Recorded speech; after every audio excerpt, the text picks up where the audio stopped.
All right, cool. Well, it is Council Club once again. Thanks everybody for being here.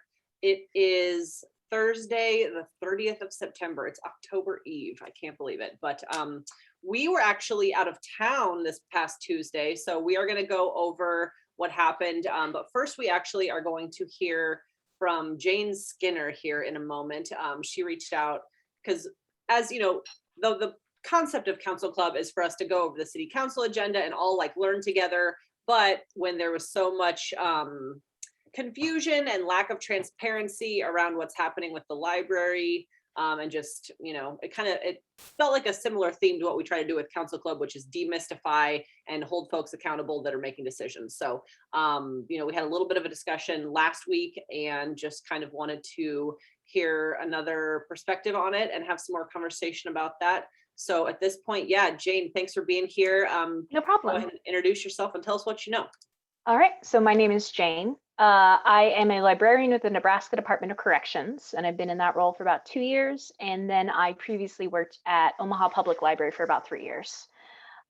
So when I worked at OPL previously, around the year 2017, there were a number of conversations, including community forums, a big survey, staff forums, talking about where can we take the library kind of into the 21st century? What are the things the library needs? And three main things came out of that conversation in terms of facilities. What people wanted were a new branch at what we call the Southwest branch. It would have been between Millard and the Sarpy County line. The reason people wanted this is because Millard branch is the busiest branch in the state of Nebraska. And Elkhorn branch is the fifth busiest branch of the 12 branches at OPL. And it's tiny. If you've ever been there, it's really small because it was part of the annex. And then the third thing that people wanted was maybe a main library branch that was a little more centrally located, say 72nd and Dodge, 90th and Dodge, about where Swanson is now. But the main thing, number one with a bullet, was that people wanted a Southwest branch. So this had kind of all been going on in the background for the last couple of years. The OPL is pretty underfunded. There are formulas you can do that basically say how much money you should be spending on a library per capita, and OPL gets about half of the budget that it should, given our population size. This all kind of came to a head really recently because several different people, including the Omaha World Herald and staff members at OPL, basically anybody could have obtained this information, which was emails obtained via the Freedom of Information Act that leaked the fact that the mayor's office and Heritage Services had, at least since April of 2019, been planning without the oversight of the library board and without any input from staff or OPL director Laura Marlane, had been planning, I don't feel like it's an overstatement to say, a hostile takeover of OPL. They had a plan to tear down Willa Cather branch and Swanson branch to build a bigger branch about where due space is now. They had a plan to dissolve the Omaha Public Library Foundation and put the umbrella organization over due space, which is called Community Information Trust, and install them as kind of like the fundraising arm of OPL. It probably wouldn't be an overstatement to say this is like a privatization of OPL. And as much as privatization can be kind of a dirty word and things like this, I would not be remiss to point out that privatized libraries are actually not that uncommon. New York Public Library, for example, is a private library. It is not part of the municipal government. It is owned by a trust. And that's obviously a very successful library. It's the biggest public library in the country. And they do great work. And so what this all comes down to is that Heritage and the mayor's office formulated this plan outside of the view of the public, the library board, or the library itself to fundamentally alter the library system.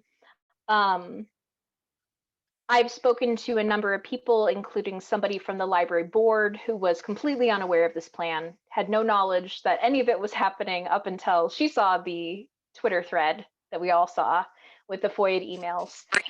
And I asked her at that time, you know, we keep hearing that there is a new plan, that this is an old plan, which to me is a tacit admission that there was a plan, right?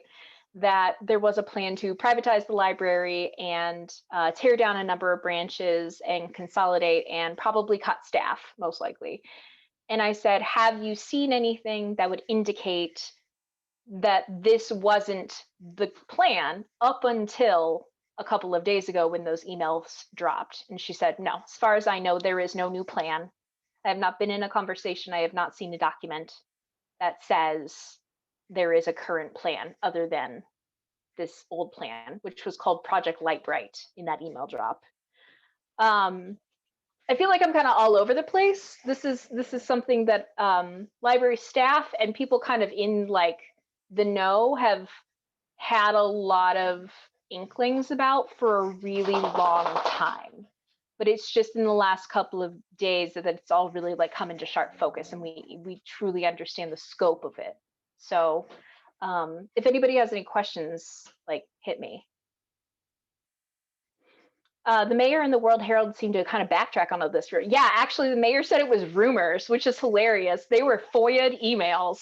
Like, she might as well have called it fake news. Like, it was just like the fact that she called it rumors. Like, come on, ma'am. Like, we all, like, her name was in those emails. Some of them, the reason that this was FOIA-able was because everything you do as a civil servant is like public record. So like anybody can go in at any time, FOIA your emails.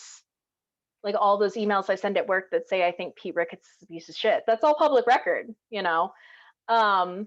And that to say it was rumors, I don't know. That just killed me. I'm still laughing about it clearly. So yeah.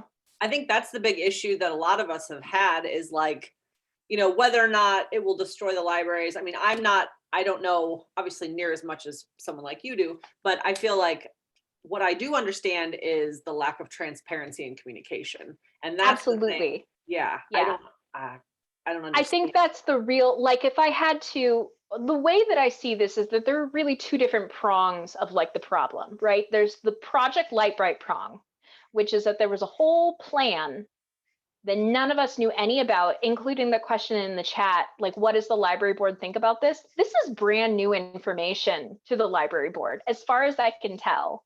Having spoken to one person on the board, and all of those FOIA emails, none of them were between like the mayor and the library board. Like, there's no evidence that suggests any of them had any idea about this. Yes, there was an actual code name. It's too cool of a name for what actually transpired. It makes me mad. So there's kind of the Project Lightbright prong, right? And then there's the second prong, which is a lot of people who are involved in this. Yes, Project Ducati, that's cool too. A lot of people who are involved in this are now saying, we want your input, come to these forums, tell us what you want. And it's like, you already know what we want. We want a Southwest branch. We want longer library hours. We want more books, and we want a bigger Elkhorn branch. Like, they just keep doing this thing where they're asking and asking and asking. I almost feel like they're trying to wear down the public's resistance. That's what I am thinking is like they also aren't actually having like I've known Rachel Jacobson for years, and what we talked about a little bit last week was like, I don't necessarily want to, you know, talk trash about her. But what I think is ridiculous is for her and Rebecca Savick, who I don't know, from New Space, to be like, let's have coffee. It's like, no, this is a huge freaking issue. You should have a press conference. You should have an open forum. You shouldn't just say, yeah, hit me up for coffee, when this is clearly like a really big issue to the entire community. I think that was like a silly oversight. Absolutely.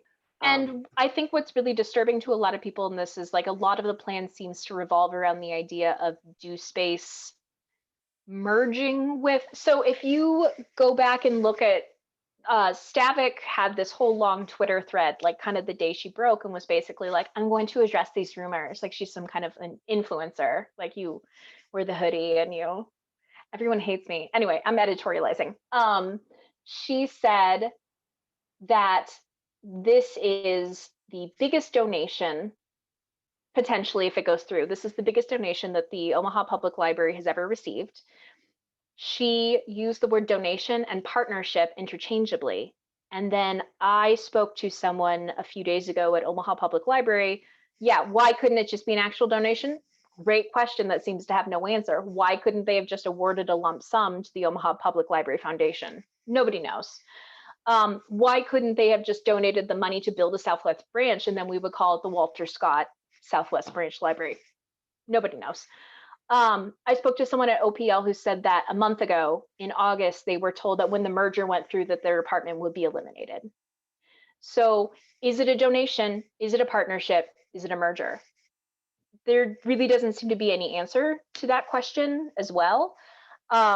Something else Stavik said in that thread was, this is a partnership and we know it's going to be successful because OPL already has 2 successful partnerships, because there's the Saddlebrook branch, which is co-owned by Omaha Public Schools, and there's the South branch, which is co-owned by Metro Community College.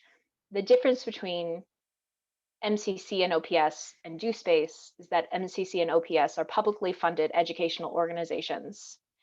DoSpace is a nonprofit owned by Heritage Services. Yeah, and the difference there. Yeah, they're very different. And so I think that, like, everything I've said here, please fact check, please take with a grain of salt. If you've heard something different, I could be wrong. I am simply a very, very interested outsider. I do not work at OPL. That's part of the reason I'm speaking to you tonight, is because I'm not afraid to lose my job. So if you get different information, if you have seen something in those FOIA emails that contradicts something I say, like, you could totally be correct. Like, the big takeaway is that I don't think anybody really knows what's going on. The board doesn't know. Nobody on staff knows. I'm not even 100% sure that Rachel Jacobson knows exactly what's going on. That was somebody else's point earlier, was like, she might not actually be, she might just be like this nice, happy front person who can, like, kind of Totally. questions while weird shit's going on behind. I mean, the point she's is, only worked at Heritage for about a year, and the emails would indicate that this plan has been in the works since like April of 2019. Lots of years. Yeah. Yeah, for, like, around the time the pandemic started, which was obviously like 75 years ago. Yeah. So I don't know if there's any one person, except maybe the mayor, who kind of has all of the pieces of the puzzle at this point. And is not good at the honesty part. All right, Cindy Maxwell Ostick, you've had your hand up. What's your... Yeah. I'm gonna eat a little lasagna while I talk. You talk. Sorry. And I apologize because I missed some of this last week. It's been redistricting at the legislature. And so that's done today. And I'm so glad to be here and learning more about this. And I was shocked when I read about the funding level of our Omaha Public Library, because I remember a few years ago when it was going to be that there was going to be staff cuts and hours cut. And then with the whole thing with COVID and how... And that did happen. The staff hours were cut at that time. So what I didn't realize, and I think that I'm a concerned person. I love our libraries, and I'm a taxpayer, right? So all of these things. I didn't understand that fundamentally we're underfunding our library. I didn't understand that the library board or whoever's in charge must not be asking or presenting how important it would be that it be at a better level. And then is it the city council that has just not gone to bat regarding the budget to get us up to an acceptable level? I think donations would be great, but as a taxpayer, this is a public good for our citizenry. And I just think it's something that we should be funding at an acceptable level. We obviously have the dollars to do it. I mean, we're buying helicopters and, military trucks and I don't know, whatever else. I feel like we should be putting these dollars into the libraries because so many people are underread and not believing in science and all these other kinds of issues that I think are something that can be addressed. So yeah, I completely agree. Like, Is it because the library hasn't been asking for the money at the right level, or have they been asking at the This right is level and correct. then not getting anywhere near what they should get? Or are they just thinking, I can't get it, so I'm gonna start low and go lower? I think that, so an important thing to know is that the library board and to a certain extent, the director of the library serve at the mayor's pleasure. So she has the ability, obviously there's like a bit of a process, but How far you back know, does it go that we've been underfunding our library? that's a really good question. I don't know the answer to that off the top of my head, but I can tell you that the budget has been basically flat for about 5 years. That's as far back as I've kind of looked at it personally. And a flat budget is actually a slash budget because of inflation. And then we've seen, as other people pointed out, we've seen the, OPD budget go up by like 30% in that same amount of time. So our population has gone up, other budgets have gone up, library budget has remained essentially flat. So at any given time, the library is essentially doing more with less. Population is rising, so you're checking out more books, you're trying to provide more services, and there's less and less money every year. So Someone last week said it was through Dobb all the way. Yeah, that's what I was gonna say too. Last week, there was some discussion about how it has been a problem for a while. But I Yes. also do just want to point out something that was in the chat, which is like, and this is also something we talked about a little bit last week, was since it's a strong mayor form of government, Stothert writes the budget, and that's pretty much how it goes. And another thing that was brought up last week is that since the library board is appointed by the mayor, there is, like a lot of her committees and boards, very little teeth and very little oversight and very little pushback, because she finds people that will agree with her agenda and puts them in these positions to not push back against her. And we see that happening all over the city, but the library is another board that she is in control of in more ways than one. I didn't understand also about the land. If they tore down the downtown library, it sounded like that land might be available for purchase. Yeah, that's been an ongoing conversation since, like, as far as I kind of have knowledge of this, that has been a known thing since at least 2017 or 2016. There was talk for quite a while at that time that Main would be torn down. The main branch of the library would relocate to 90th and Dodge or 72nd and Dodge, and a smaller, like, neighborhood branch would be built probably where the civic auditorium was like the going thinking at the time. It's not clear anymore if Main, and frankly, I almost think at this point, when Main is torn down, where the downtown library would be like relocated to, but it would basically be like, it's a two-pronged plan. I'm saying that a lot tonight. All my plans have two prongs. It's fine. Simultaneously, the main branch would be torn down and administrative services would move further west. Like, those plans are like entwined. And, something that working at corrections has definitely taught me is that moving your administrative services away from other city governments is a terrible problem. A big part of the issues that we have at corrections, besides like the obvious, like it's a prison, is that the central office is not located inside any of the prisons. It's not at the pen, and it's not, at Tecumseh or anything. It's like its own office. And that office is out in the country, about 5 miles away from the state capitol and all of the other government offices. And when you divorce those things, to me, it signals that you were attempting to unchain the idea of this office as government. An ongoing problem in libraries in the 21st century is that a lot of people think they're obsolete. A lot of libraries are underfunded.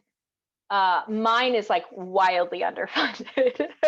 And so it's hard for me to not read a malicious intent into the idea of like, let's move the main branch away from the mayor's office, away from city county, away from the courthouse, and let's infuse all of this wonderful philanthropy money into it. And the library is just like the Holland and just like the Orpheum. it's this public good. And it's like, no, the library is government. The library is part of a government. It's statutory. It is not a gift that the mayor gives us. The law says that you have to have it in order to be considered a city. And I think that she's attempting to like unchain those things in people's minds. It's so important to just the digital literacy that people have lost their critical thinking skills.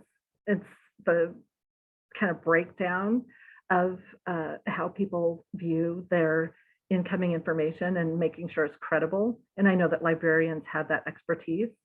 I think that that land, even if it's not the same building or the same amount of space, is important because it says this is the heart of our city and this is a priority. And to move the library and put it like off by where the Civic Center was, to me, shows the priority. So I don't know, that's just my opinion, my 2 cents. I don't necessarily think the building is great. I completely You like know, Maine but- is like whatever, but I but the agree in terms of like the location. Absolutely. Yeah, yeah. I would agree. We talked a little bit last week about how it's important to not get too caught up on the building, and it's important to like just really focus on like the services and, you know, the staff and the public input and like the, you know, those sorts of things over the building, because that might be something that where like Heritage Services is interested in, basically this land grab of sorts where it's like, oh, Slosberg is always already the developer who's shown interest, so how can we like casually shift things around so that he gets the land that he wants? The, you know, it's just, there's just And a lot. honestly, I'm not even really conspiracy minded about this. I think it's probably true that like Slosberg's going to take the land. I'm kind of like, I'm going to let other people worry about that. You know, what I'm worried about is that Project Lightbright was made without like any input. Like there was no community input. There were no surveys. They didn't even like find a guy. And we're like, hey guy, what do you think a library should do? You know, there were no, Jacobson mentioned that they had toured some other libraries, like they had like done research, and the libraries they went to were like Chicago and Brooklyn Public Library. What the fuck do those have in common with us? Culturally, nothing. Size-wise, nothing. You know, governance, nothing. Like they just went around to some of the fanciest libraries in the country and they asked themselves, yeah, they did. They did that with the Luminarium. They asked themselves like, let's dream big, and they didn't give any consideration to the fact that the library serves like the least among us, which is a librarian to prisoners is like a pretty big deal to me. Like when I look at this plan, I see absolutely nothing that would serve, you know, like the ex-felon or, you know, I'm not trying to be like sentimental about or anything, but like there was no mention of like increased children's programming. Like we're going to have all of these like dazzling spaces to have story times in. There was no talking about let's focus on literacy. It was all just like, we're going to have a new distribution center. We're going to have a big empty glass room. Yeah, more about come the to. spaces and the beauty that is going to be built, you know, so that Heritage Services can have their name on something pretty, but not so much about the programs and the people and the public Totally. asset. And the it's going to public- have curated books, which is like less books. Yeah. So, yeah. It So- makes me think of Star Wars with that, where they have the thing that spins around and they go and they grab all the books and everything. And whose books would be in the library if it was Darth Vader's? You know, it's important to think about some of these things, and I'm glad you brought attention to it. Thank you. Cindy asked about the funding and what the problem, the history of the funding and the problematic, you know, like historically, whether it's the city council fault or the mayor, it's both. But to go back to Stothart's, the first budget she ever presented in 2014 cut the library budget. The city council at that time vetoed that and added $175,000. The first 2 years of her budget, the same thing happened. One year, the city council was able to override her veto. The next year, they were not able to override her veto. So she vetoed extra funding for the library for 2 straight years in her first years in office. And one thing I want to mention about the board, know that everybody understands that the board, the director of the library board is different from every single other, different from the director of the parks, different from the public works director. The rest of those directors are part of Mayor Stothard's cabinet, okay? So they report directly to her. The director of the library reports to the library board, okay? So that is the only city board that is the case. And that is a very important thing, so that you can think in the future how if you had an authoritarian mayor who did not like the programming or this or that, they could fire the director at their will. And so that buffer there for the board is very important. The problem is that, as somebody mentioned, is that every single person on that board is a Stothard appointee because she's been in office so long, and the city council has not done their job to properly make sure that there's a diversity on the board as far as thought of opinion. Something that's been striking about this to me is that I've seen more engagement from state senators. Like, I had a state senator reach out to me and say, can we get together and have coffee about this? I know that Megan Hunt got on Instagram and almost instantly was like, if this comes onto the floor of the legislature, I would, do everything in my power to veto it. And I know both, at least I've seen a response from Festerson and a response from Begley, both of them saying like, I don't know what this is about, not Yeah. just basically going completely hands off with it and saying like, you should talk to the mayor. Begley is new, that's true. He represents me actually, but And and sorry, it's not just a historical underfunding of because every year, but also the facilities. If you look at the 2017, they did do a 2017 public facilities update for the Omaha Public Library. Heritage put the money forth for that study, and they did do a survey, in fact, and that's what they are going to continually point back towards. But the survey was, I took the survey back then. It was very leading as far as where they wanted the public to have their answers. That's why I hate when they're like, we're doing another survey. It's because it's like, yeah, you are writing the survey and you're going to make it say very specific words and not other very specific words. And then weird that it's going to just substantiate all of your already held opinions and beliefs of what we should do. So very Omaha to make a survey and or the not it game. I mean, like that's what we, a lot of times with Council Club, we talk about how it's not it. It's not me. I couldn't do that. No, it's like, I don't know. It would be nice if somebody other than Stothard would act like they had any type of control in the city. And if the council actually act as the check and balance that they're supposed to be to the mayor, a lot of this stuff would be different. But it's tough. It's interesting. So Jane, I know there's some public meetings coming up, specifically library board meetings, or they're having an input. Would you suggest that people attend those or write to their, I don't know, yes. do you have district members or? We do. So each library, like not to plug myself on Twitter, but each library has a representative on the library board. So depending on where your home branch is, like my representative is Keegan Korf, because I live in what we would call the service area, or the district basically, of Willa Cather branch. And Keegan represents Willa, South, and some third thing. I can't remember. 3 like rather small branches.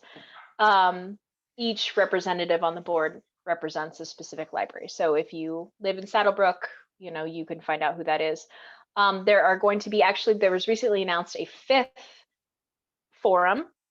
They will be, thank you, Cindy.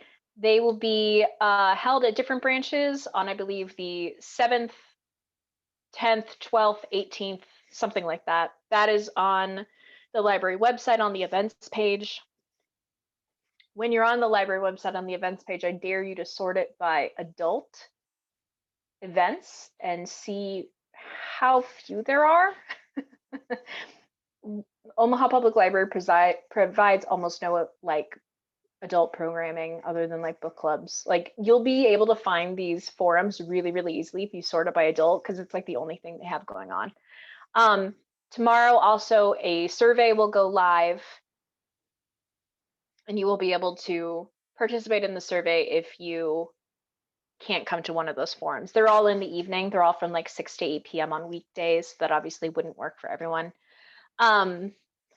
You know, I will be a little pessimistic here. I don't know how much public opinion is really going to matter here. I think that now this is all kind of in the light and we are seeing this plan. It's going to be a lot harder to do, but I don't think it's anything approaching impossible. I don't know if the forums will be recorded. That's a good question. They will be public, and I wouldn't be surprised at all if media came, because this has been kind of a pretty hot button issue. So be prepared for that if you do go.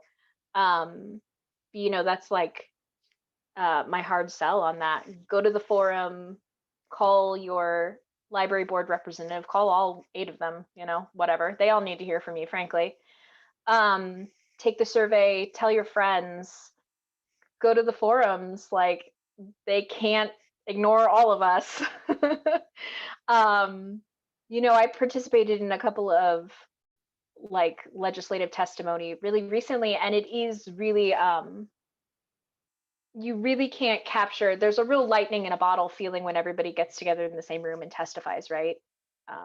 You really can't capture it in any other way. It really can't capture by survey or anything like that. So go, even if you don't testify, go to like support your friends. Just go, please. You know, give it a shot. Awesome, thanks. Yeah, totally. Thank you. Yeah, thanks for coming and chatting with us today. It'll be interesting to keep following it. I mean, I hope, you know, that's sometimes something that we talk about on Council Club is like, this is kind of a commiseration club, because a lot of times it's like, oh, does it even matter if we go and speak at city council or library board? You know, like, what exactly does public input mean to some of these folks that are making decisions for all of us with our, you know, taxpayer money? But yeah, definitely worth a shot, and we won't be able to know if we don't try. So I guess I'm sure we'll go to. So the library is on, I guess, moving. Yeah. We'll just jump into maybe we'll just talk about the upcoming meeting, because I don't know, whatever you want to do. Yeah, no. So the library on this upcoming meeting, October 5th. So the agenda came out today, and item number 26 is $74,000 for library ebooks from Overdrive. And so if you want to talk about this stuff, yeah, we sometimes like feel like we've gotten, you can't only talk about things that are on the agenda. And so the library's on the agenda. So I feel like this would be a good opportunity, at least to be called out of order. You might get shot down. Yeah, no, Cindy almost got removed for talking. Yeah. And so Cindy, they're going to be talking about vaccinations too. The city of Omaha is paying $35,000 for a vaccination clinic on October 7th and 8th. Has anyone heard of this vaccination clinic in a week? Where's that? I know but we're paying $35,000 for it. It's item 25 on the agenda, in case anyone wants to speak about that. You know, a lot of times with Council Club, we go through and we're like, here's some different hot button issues. If you want to talk about it, here's the item number. So yeah, we noticed that is coming up. And then yeah, the clinic. So we should all come and just sit and stay the whole meeting, because we're going to talk about several things. That's usually how it goes. I know. Yeah, it's so that is that part of the consent agenda? Yeah. So items 14 through 26 are all clumped together. And the vaccination clinic is 25 and the library item is 26. So what you can do is, if you want to bring either, or, you know, anything on the consent agenda to light, you can go up and speak and say, you know, your name and address, and then what item number, and then if you support it or not, because they just hear all of them at the same time. So you can say if you're, you know, proponent. Are you limited to your time altogether, or if you have where you want to speak to more than one issue, do you have the same amount of time per issue? So this is an interesting question. It used to be a lot differently run meeting when Jerem was the president compared to now that Festerson is. Festerson really has not been holding people to their time limit at all.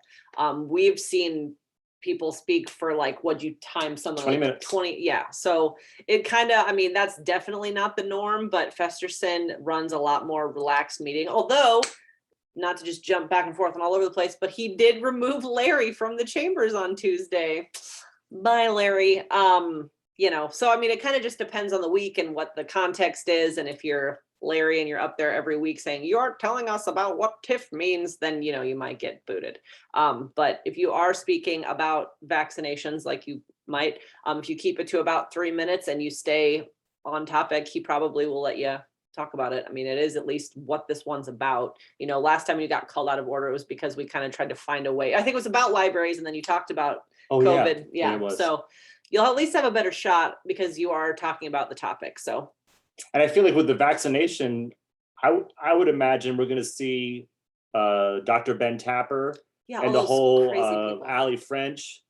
I mean, if the city's literally paying for a vaccination clinic, that to me seems like government overreach, you know. And Dr. Lee Merritt, she was called out for saying that the vaccinations, some kind of disinformation. So I imagine all the the COVID anti-maskers, I imagine will show up, and it might be interesting. So If they're paying attention, I don't Yeah. know if they're even like, they're probably not, I don't know, maybe they're reading agenda item by item. How do we make sure and ask that representatives from Douglas County Health are there, as well as UNMC, maybe a pediatrician or two? I mean, Yeah. how do we make sure that we have other experts to counteract all the myths and disinformation? So I think it would need to get removed from the consent agenda to be spoken on separately. And I think, so last week, I brought up how Habitat for Humanity was getting like 29 properties for $1. I emailed Councilmember Johnson, was like, hey, this is all in your backyard. And it got removed from the consent agenda.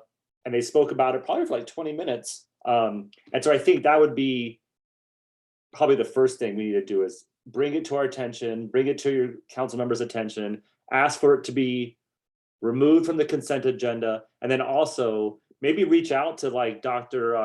something. Khan or Dr. Hughes, the Douglas County, and just say, hey, can you please come, or Dr. Rupp, any of those people. I think, or yeah, and just reach out to your council member and be like, can we please get some professional and not, because last time Brinker Harding was the one that gave the chiropractor extra time.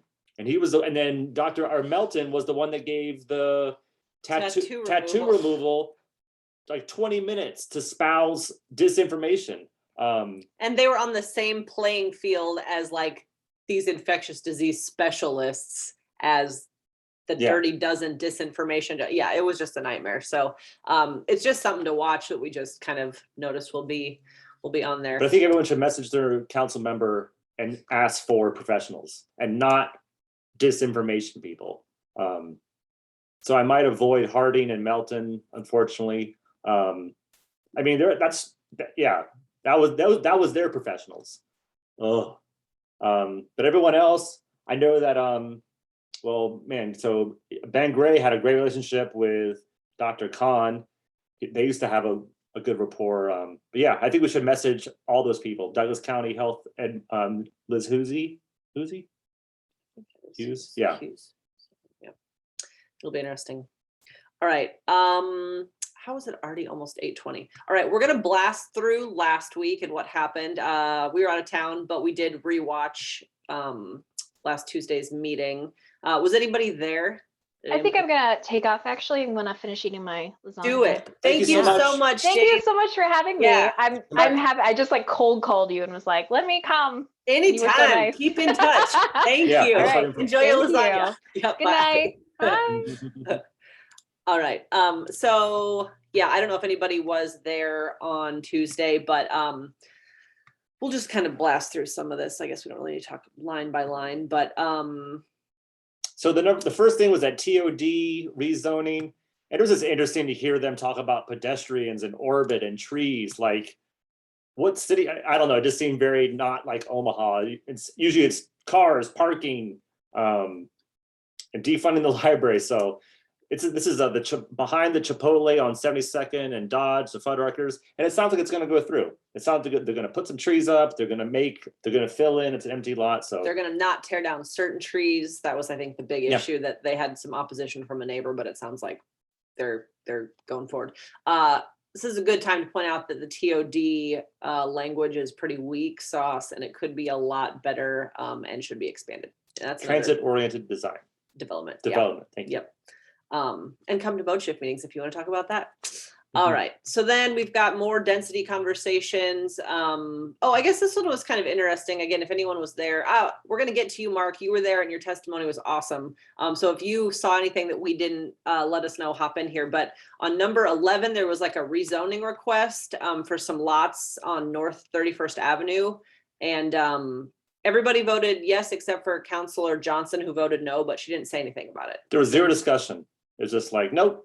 And it was an R4 to a high density rezone. So, and they're empty lots. It I seems thought like it was a R35 to an R4 or something like that. exactly. Yeah. Tell us, Manny, what does that mean? Why Yeah, did what- she not want it? I don't know. I'd have to look at the code, but I believe R4 is just pretty regular zoning. Like R35 isn't as common as R4. So I don't know what the details of it is. I would just have to look at the municipal code like everybody else. Yeah. Yeah, Any thoughts on why Councilor Johnson was against it? I have no idea. Okay, cool. Thank you, sir. All right, cool. Larry got removed. We already talked about that, but I'm gonna say it again because it was kind of funny. And it was about the group living home. I don't even know where it was, but the item, he was objecting to some open meetings, yada, yada. And So that's what happens when you talk about an Yeah. agenda item, but you're not talking about the agenda item. You get the boot. It was kind of funny because you could see Festerson getting frustrated, and finally he's like, okay, come on down to the like sheriffs who took Larry away. It was fun to watch. I was like, of all the weeks that we miss out, we've got 2 great testimonies. We're going to get to that. And Larry gets removed. And I would not. and so before Larry got removed, Councilmember Harding went after Larry because Larry talked, he was talking about all sorts of stuff, talked about TIF when it wasn't TIF. And Councilmember Harding, he's gone after Larry several times, which I feel like, why even waste your time? But he told Larry to rethink your theatrical appearances before this body going forward. And so the next item, basically, Larry gets up and was just like, I'm offended by what you said, Harding. And they kind of went at it for a second. And I was like, yeah, you're done. So, yeah, Delightful. yeah. I feel like a lot of times Harding wishes he were president because he's tried to call me out of order before, and like he likes to try to run the meeting even though he's not the president. And it was funny to see like Melton and Harding scrambling and Festerson being like, that's my job, I'm on it. That was the same was one, the group living home. So Councilmember Johnson, she moved to approve, but then she wanted to add an amendment to address code violations. And as soon as she said that, Harding and Melton both kind of they were not recognized, their microphones were not on, and they were just like, you can't do that, you can't do that. And Festerson was like, I know, this is my job, I just give me a second. Hold on, jerks. And so they talked to the city attorney, Kuzi, and Kuzi and his lawyer speak was like, Monotone. yeah, that's not allowed. And so she had to remove her amendment. There were some code violations, and they still ended up passing a special use permit. I forget exactly what it was. I think the reason why you couldn't do it is because she went and she looked at the site and then she asked if there was a code violation, and she's like, no code inspector had looked at it yet. Yeah, Gotcha. Well, the issue, yeah, exactly. She looked at it and there were code violations. She brought it up at pre-council, and the planning department assured her that they would then, check out those code violations. What she tried to do was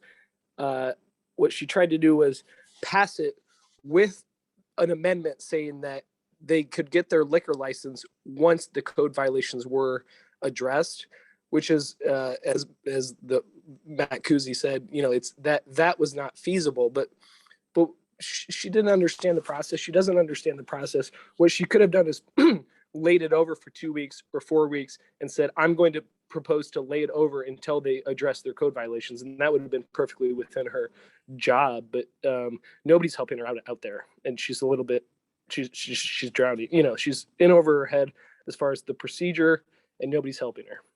Yeah, I feel like Councilmember Harding and Melton are what's the opposite of helpful? They're just like, no, yeah, they're just waiting for her to mess up. As opposed to Councilmember Begley, they're throwing in softballs, being like, hey, this is your district. What do you think about this? And he even thanked them publicly. So yeah, it's very different how a black woman is treated. I'm just gonna say that. Yeah. I'm pretty sure we all know. They're spoon feeding. Yeah, they're spoon feeding Bagley. Yeah, it's annoying.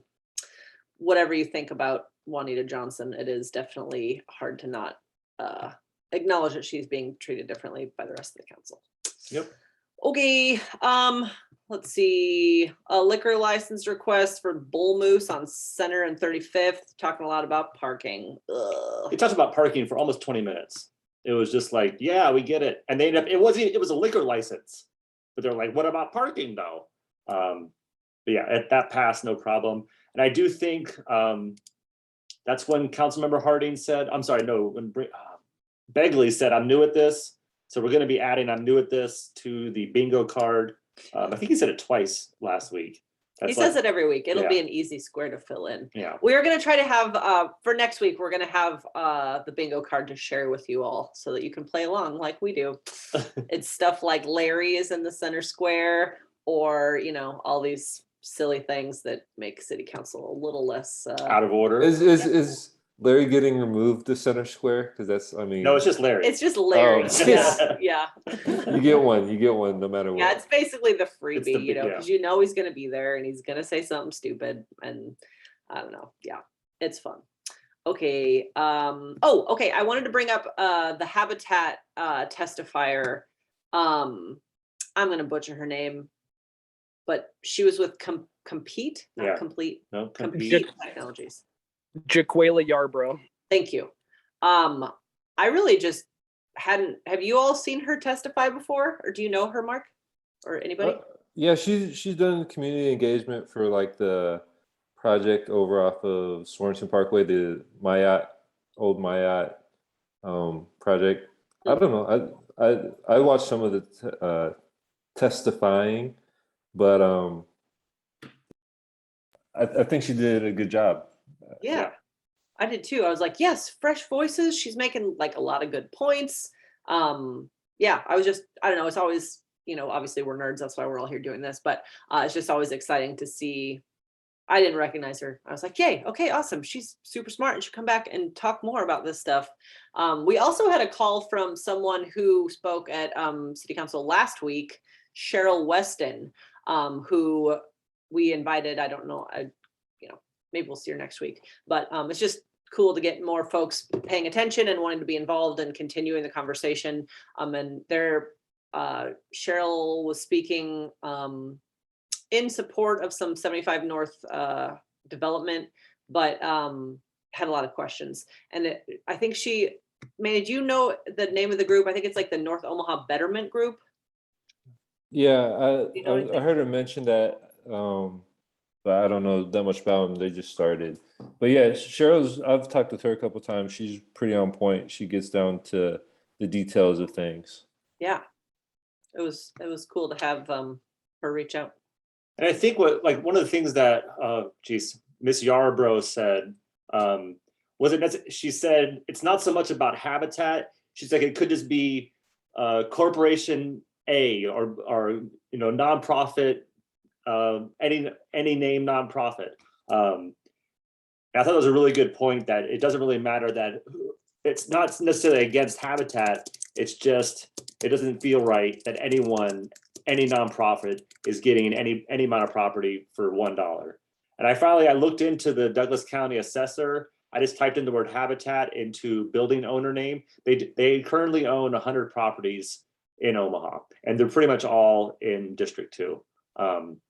It's way more than that, Scott. It's way more than that, because Habitat can, when they own the property, they're a nonprofit, and part of the law when they passed statewide for the land bank was that the land bank can hold in depository land that is owned by nonprofits, and they can hold it for a certain amount of time. I believe it's 2 years. I'm not positive.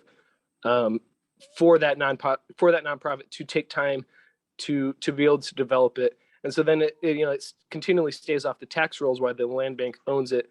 But Habitat has hundreds and hundreds of more properties than that. Yeah, I thought maybe the Douglas County, the search, it might have just topped out at 100, or that's all the ones they have that are on the books that they're actually paying taxes on. So they own at least, I found at least 100 on, yeah. But, and then Mark, you also had said something interesting last week about something to do with zoning, how a lot of these properties Do you recall? But I think it was maybe in text. Sure. Yeah. Yeah. A lot of, and even the representative from Habitat mentioned it in the council meeting. A lot of these lots are not buildable. Okay, and by not buildable means that per the zoning requirements, the zoning code, you can't build on a lot that is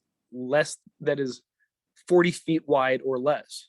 Okay, but a lot of these in this neighborhood, these empty lots are 28 feet wide or 32 feet wide or 33 feet wide because they were built in 1910 when these houses were smaller. The setbacks were different, and so you could have two houses that were 1 feet away from their lot and 1 feet away from their lot. So the houses are 2 feet away. So now you've got these hundreds and hundreds of lots around North Omaha that are empty and legally cannot be built on. And so with the current law, you are predetermining that they're going to stay empty, they're going to stay off the tax rolls, and the community's, it's just, it's not going to progress as quickly as it needs to. So, and the other cities have done it. You can have a special zoning within a community development area to say, hey, we recognize that we've got this problem and we're going to use this solution to address it because there's no other way to address it. The only other way is for Habitat to acquire, or somebody else, it could be a private property owner, it could be anybody, to acquire two of these skinny lots right next to each other and then go through a rezoning to rezone them as one lot that you can legally build on. The problem is there's hundreds of lots that are empty that are between two houses where people live. Well, right there, you're saying you're either going to have to demolish somebody's house and then make a bigger lot, or this lot in between these two people's houses has to stay empty forever because of the law that is just moronic. So Antiquated. Yeah, so many times there's like zoning code and just silly codes in general. Well, that is a wealth of information. Thank you, Mark, for bringing us up to speed on that. I think while you're talking, do you want to tell us? I mean, I almost wanted to play your testimony to everyone tonight. If you didn't get a chance, go back and look at and listen to Jaquela and Mark's testimonies.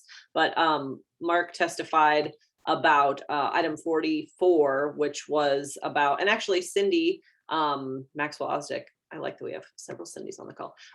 This kind of goes in with ranked choice voting and just how we don't need to continue to pay extra money for a primary when we have it. Well, not necessarily about the primary, but I guess just about having the election cycles line up. I don't know, Mark, if you wanted to say anything else. I just thought you did a great job. Yeah, appreciate it. I just I don't know. I just saw an opportunity to call them all out on their hypocrisy. That's all. That was what I liked most about it. I was like, and you should like it, and you should like it, and here's why you said. I was like, yes, it's so good. And you call them all out by name, and you were polite, but to the point. I thought it was awesome. So if we always joke about making council club merit badges, you would get an excellent testifier badge. Okie dokie. Anything else from last week before we breeze through this coming Tuesday? We're already at the hour mark. We're always like, it's going to be a quick one, and it's never less than an hour. I like that we have this robust of a discussion every week. All right. For the 5th, coming right up, a lot of planning board stuff. Planning board recommends approval on all of them. I didn't really see any attached opposition, but you never know. 12 and 13 is consent agenda that they'll just vote on. It's a couple of TIF requests that we already had public hearing on last time. 14 through 26, we kind of talked about, again, consent agenda resolution. So this is the week coming Tuesday. If you want to speak about any of them, you can go up, and if they don't get pulled off, if they get pulled off, they'll have discussion amongst the council as well. If they stay on the consent agenda, you can still speak about it. You just have to go to the mic and say the item number. So again, 23 is a couple of real estate purchases for $1, this time in Palermo's district, so south instead of north. Item 25 we talked about, that's $35,000 for the city's vaccination clinic, which again, I don't know, like, has anyone seen the advertisement or anything? Like, I don't know if they're going to have like a rolling clinic. It's 2 days, October 7th and 8th. I don't know if Well, to be fair, we're not the target. We're probably all vaccinated, right? Yeah. I find that very interesting because global leadership, Targeted or not us. yeah, the global leadership group in North Omaha, North 24th, they had a free clinic. So why do we have to pay for a city clinic? Douglas County Health Department is having clinics too, like they're having them at the schools and various places. Yeah, I think it's probably just to get them as accessible as possible. Yeah. I mean, even when Douglas County or a nonprofit has it, somebody pays for it. So maybe the city's paying for something. But I don't know. Who knows? Yeah, it's American Vaccination Company or something. I don't know if there was an attachment that was 35. Oops, 35. I mean, it seems like an awfully small amount to come before city council. Is it like COVID funds or something? Is there some reason that? No, it's coming from the general fund. 32,000 for Vaccination Services of America. Hmm. And yeah, it doesn't even say in the attachment where is it going to be? Where's the clinic? Total wellness is being retained to vaccinate. Oh, city employees. And is it the flu? and their dependents. Oh, Flu vaccine. Huh. Interesting. Oh, it's the flu. Okay. Oh, Interesting. Well, I mean, still the word vaccine. Huh. Okay. Well, I'm going to stop screen sharing, but yeah, Total Wellness will provide flu vaccine in addition to nurses to administer. Huh. All right. Well, that's why it's cool to read the attachments, because then you learn more. All right. Well, sorry, Cindy, if we got your hopes up for having. Yeah, ask away. What's your question? I'm sorry, I don't know if this is the right time. If It's the right time. Go for Okay. it. So we just finished redistricting in Lincoln, and I'm wondering how that impacts the redistricting that would take place at Omaha. Like, do you know the process and how that works?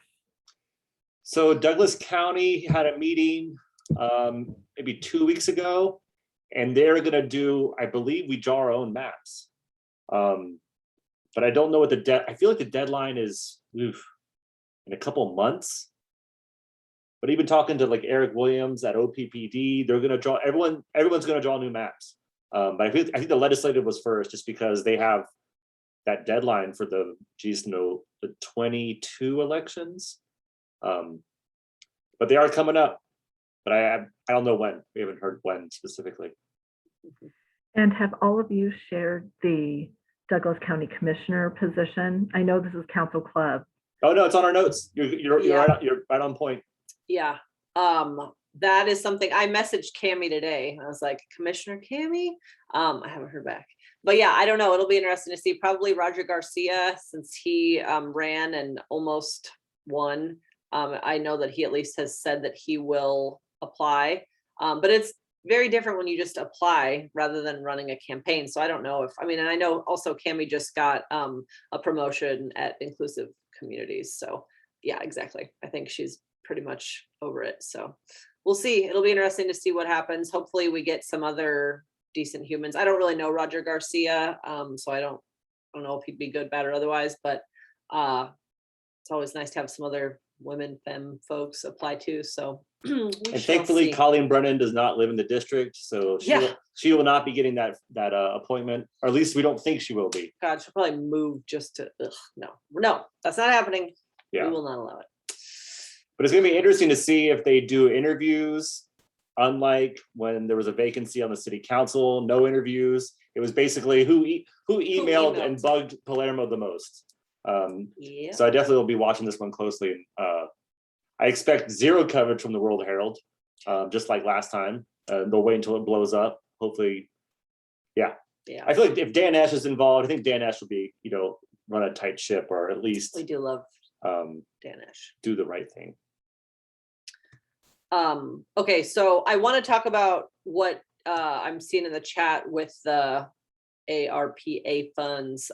Is there going to be more public feedback on that? Or is that was that terrible survey once again that was like this never ending text box that you couldn't go back and see what you had already typed? I don't know if anybody else, I don't know, noticed that, or if there will be Well, it's interesting, Sarah. In the report that the city submitted to the Treasury Department, they said that they outlined that they did a survey, which I think everybody knows. They put this, they put the feedback for citizens, Yeah. but then they state that there's going to be a second round of public feedback in the fall before the city finalizes the plans. But I'm a member of the public, and I haven't heard about this second round of feedback. So Right. I think it's very important that before the plans progress too far, that the public, we need to get that second round of feedback scheduled. There should, in October or November, because Mhm. again, there's some fishy stuff going on in there.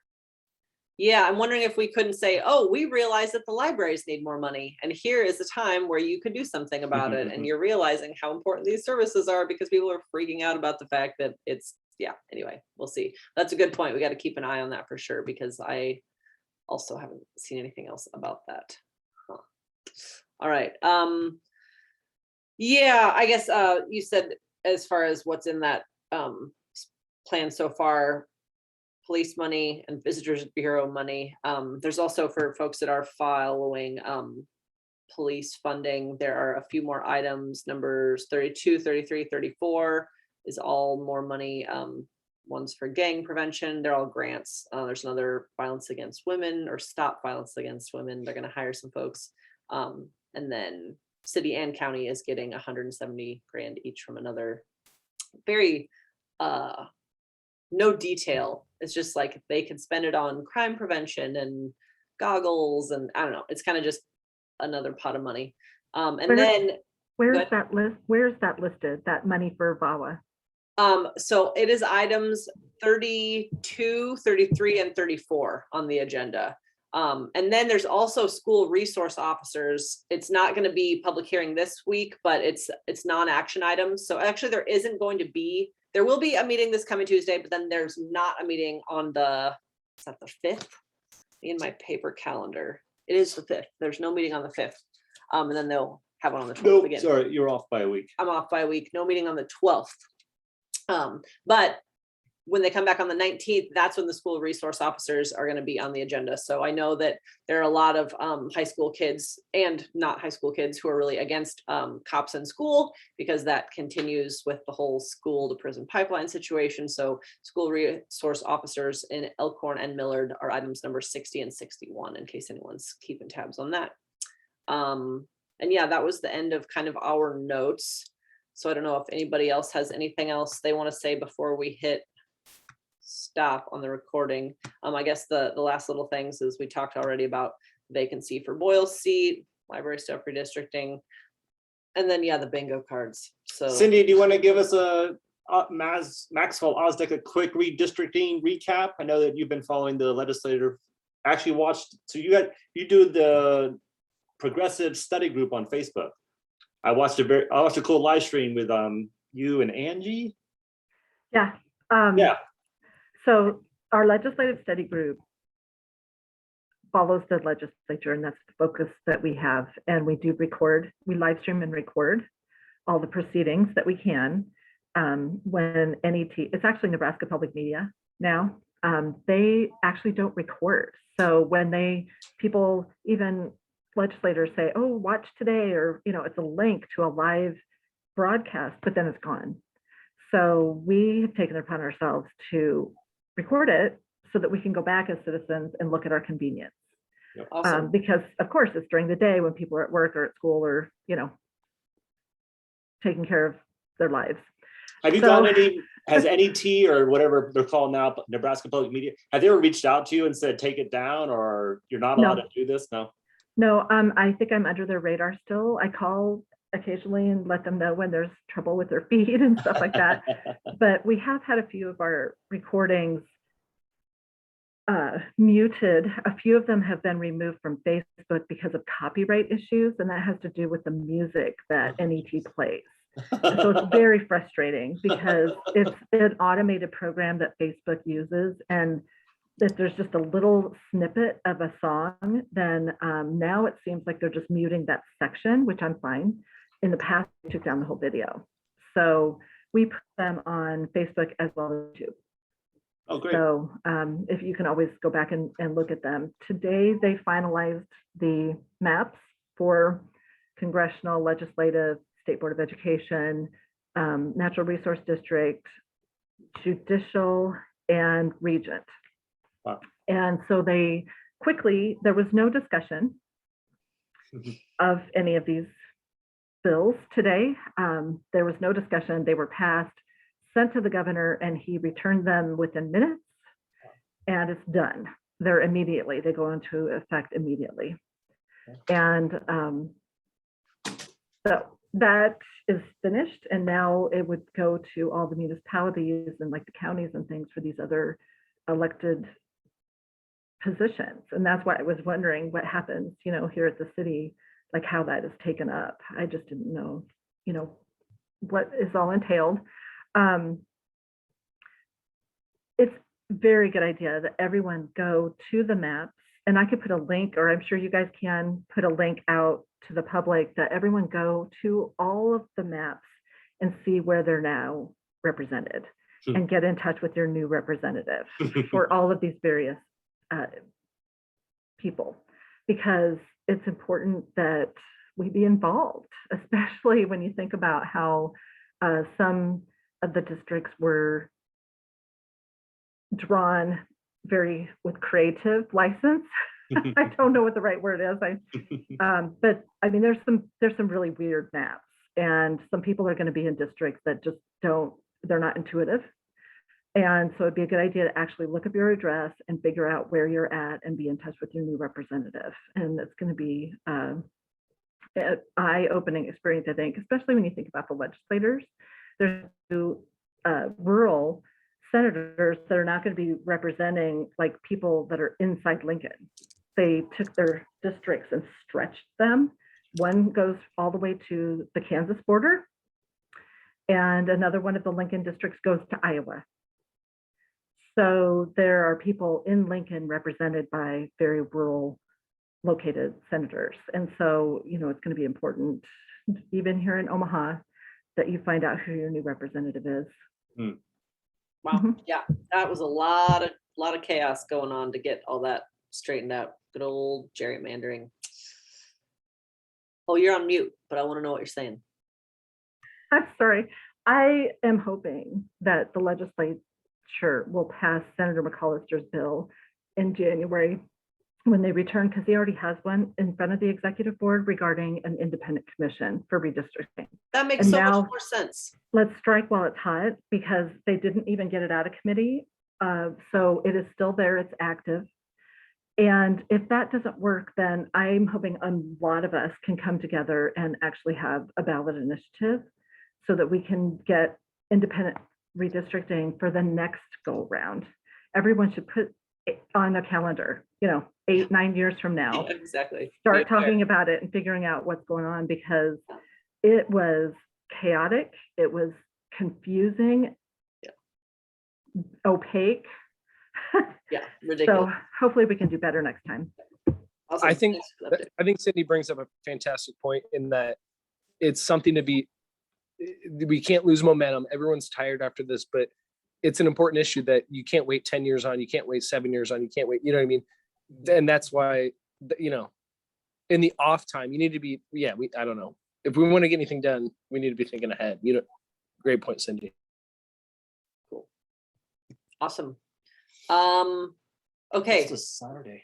Oh, I just added, as far as other things that are on my radar this Saturday, it's happening at City Hall. So I thought it was kind of, appropriate to bring up, but it's a women's march for abortion rights. It's a rally at 3:00 at City Hall. So I think I'm going to try to go there because I feel strongly about that as something that should not be up to old white male bald politicians. I don't know. I threw bald in there. I mean, I'm thinking one specifically, but anyway. All right. Lieutenant Governor Foley has publicly come out and said that they admire what has been going on in Texas, and they're hoping to do that here. Right. Yeah. Horrifying. I don't have a uterus. Never been more grateful. Anyway, okay, that's a weird note to hit stop recording on, but I'm going to hit stop. And then if anybody else has anything spicy they want to say, you should come to Council Club, and then you'll know. Okay, I'm hitting stop.